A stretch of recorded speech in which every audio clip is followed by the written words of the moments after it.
സ്വന്തം ഹുങ്കാരമാത്രത്താൽ ധൂമ്രലോചനനും അവന്റെ സൈന്യങ്ങളെയും നശിപ്പിച്ചവളെ, യുദ്ധത്തിൽ ശോഷിപ്പിച്ച രക്തബീജനും അവന്റെ രക്തത്തിൽ നിന്ന് ഉദ്ഭവിച്ച സന്തതികളെയും നശിപ്പിച്ചവളെ, ശിവ ശിവ എന്ന് വിളിച്ചു ശുംഭനും നിശുംഭനും എന്നിവരോടുള്ള മഹായുദ്ധത്തിൽ ഭൂതങ്ങളും പിശാചുകളും സന്തോഷിപ്പിച്ചവളെ, ജയമാകട്ടെ മഹിഷാസുരമർദിനിയായ പർവ്വതപുത്രിയായ ദേവിയെ.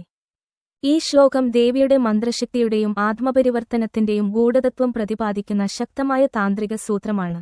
നിജഹുങ്കൃതിമാത്ര എന്നത് ദേവിയുടെ ഹുങ്കാരശബ്ദം തന്നെ സൃഷ്ടി സംഹാര ശക്തിയാണെന്ന നാദബ്രഹ്മ തത്വത്തെ സൂചിപ്പിക്കുന്നു.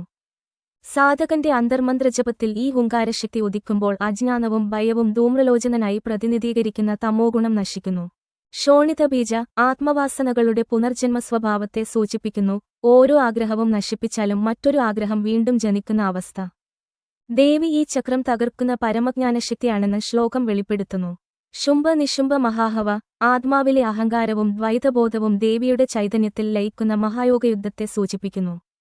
ഭൂതപിശാചാദികൾ സൂചിപ്പിക്കുന്നത് മനസ്സിലെ സൂക്ഷ്മവാസനകളും പ്രാചീന സംസ്കാര സ്മൃതികളുമാകുന്നു.